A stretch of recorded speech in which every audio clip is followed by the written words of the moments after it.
Hello everybody! Thank you so much for tuning in. Today I have a very special tin whistle review for you, and this is a double feature from Carbony Celtic Winds.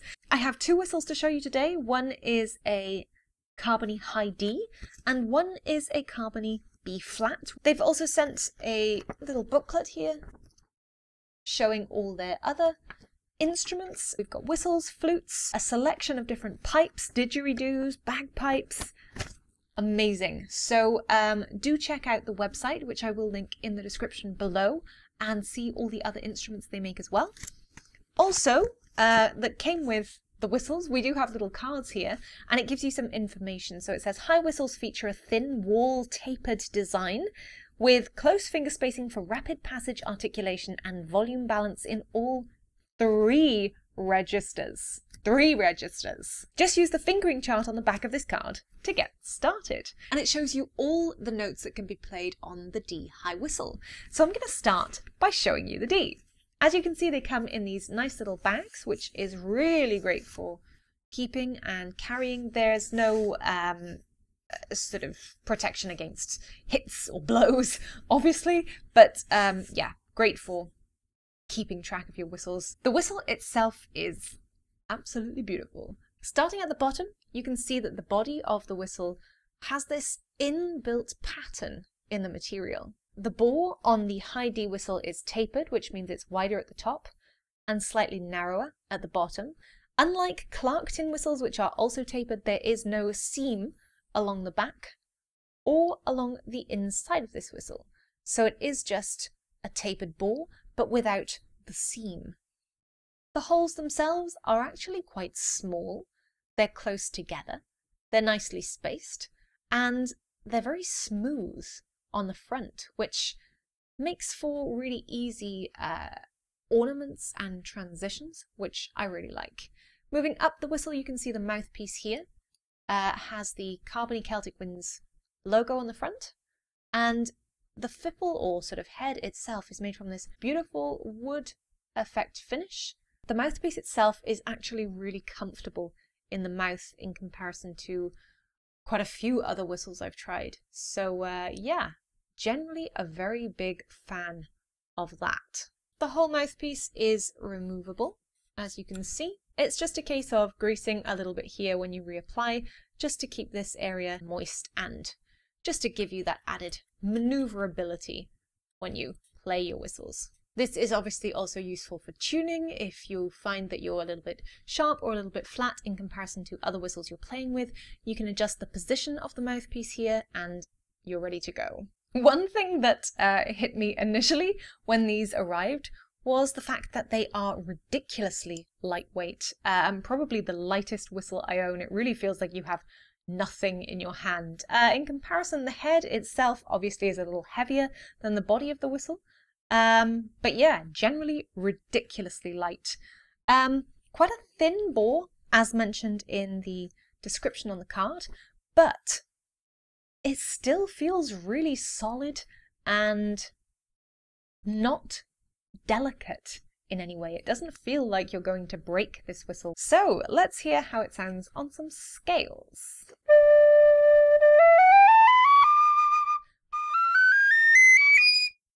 As you can hear, very, very easy to reach right the way up. I adore it.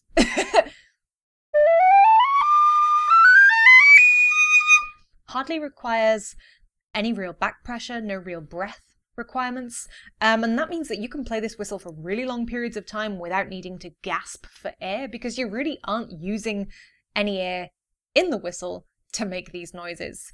As for volume,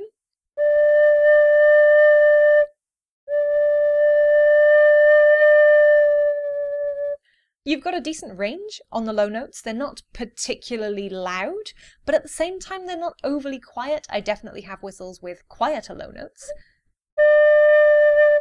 As for the overall sound of the whistle, it wasn't what I was expecting at all. I don't know what I was expecting, but I wasn't expecting a nice, soft, warm, rounded sound. I was expecting something more akin to the sharpness of a Killarney whistle or a Setanta whistle or something similarly metallic. And this actually has a more rounded tone to it, which I really, really like. So let's hear it with a little play of something awesome.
It really is my kind of whistle. It's not overly loud. It doesn't really take any effort to get into the higher octave. It's really easy to play half holes.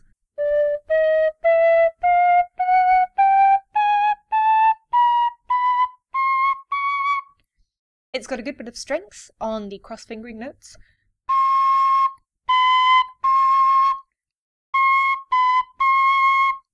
And half holes to reach those just as easily. I genuinely love this whistle. It is responsive, it's lightweight, it's really, really easy to play. The only downside is that the mouthpiece smells really weird. And I don't know why, but it really does.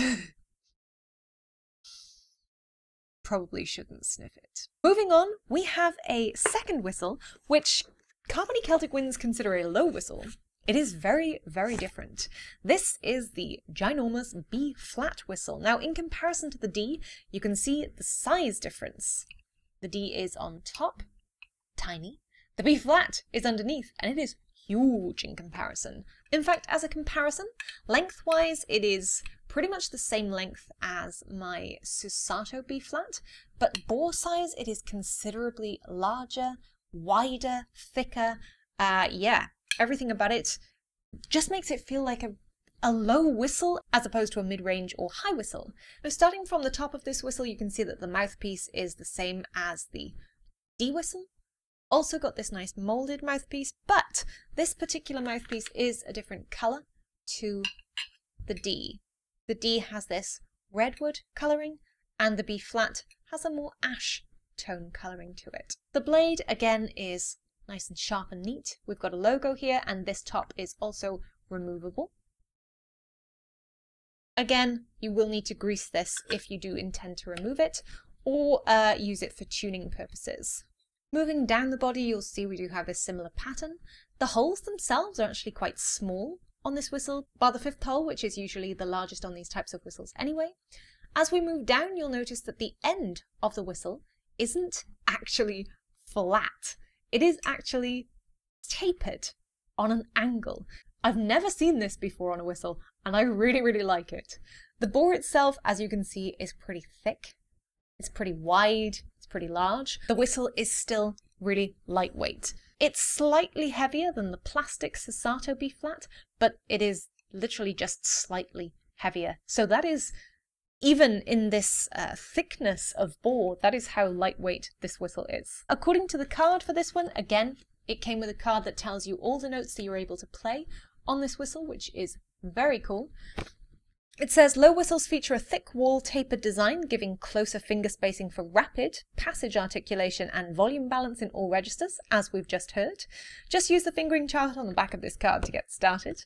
All Carbony whistles have anodized machined aluminium fipple bodies with hard rubber tips milled from marbled ebonite. Again, same as the high whistles. So let me give this a little play and we'll see how this one sounds.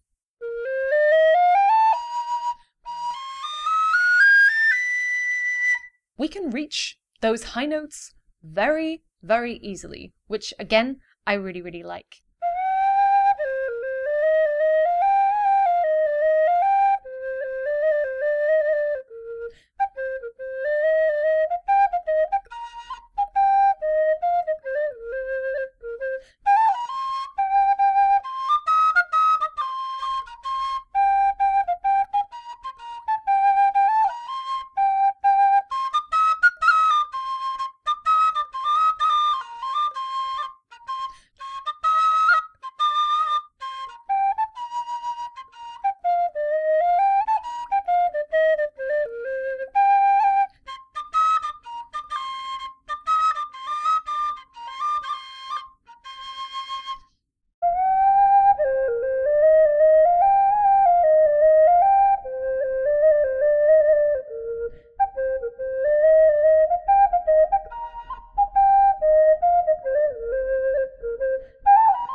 here. It is a chirpy little whistle, but it still has a rounded, mellow tone to it. Now, obviously whistles of this quality do come with a price. If you check out their website on the link in the description below, you guys will see all the current prices. I didn't pay for these, they were sent to me. Had I seen the prices before I was sent one, I probably wouldn't have said, oh, send a B flat, because everybody likes to see a B flat. Because these are really expensive. But obviously, as with anything, you pay for the quality. And although these are on the pricey side, they are definitely worth their buck. You're able to get a lot of dynamics into these whistles because you can play quieter and you can also play louder. I really like that. Again, I tend not to play traditional music all that often, so being able to attack half holes and hit those alternative notes is a really good thing for me. So yeah, these whistles definitely suit my style of playing, and yeah, I really like them. Really like them. So thank you so much, Carbony Celtic Winds, for sending them. I hope you guys enjoyed the video. I hope this was useful to you. As I mentioned, all opinions are my own. Carbony Celtic Winds didn't ask me even to make a review, they just sent me whistles to try, so I tried them. I loved them. So if you guys would like to try them out, as I said, I have linked their website in the description below. If you guys have other whistles that you'd like me to purchase or contact whistle makers and try and acquire to show you guys on the channel, then do let me know in the comments below and I will try my best to see what I can do. If you have supported me on Ko-fi and Patreon, you guys make this so much easier for me. It just gives me a little bit of revenue to play with so I can buy whistles and show you guys. It also means that I don't have to do as much work, which means I have a little bit more time to put into the YouTube channel as well. So thank you so much for everybody who supports me on Ko-fi and Patreon. If you haven't checked them out, please do. It makes the world of difference. Thanks for watching. I hope you enjoyed the video. Don't forget to check out some of my other tin whistle reviews here on YouTube. And the tune that I played today was King of the Fairies and The Lonesome Boatman, and you can find these here as well. I'll see you guys soon. Happy whistling, and bye for now. These are potentially my favourite whistles.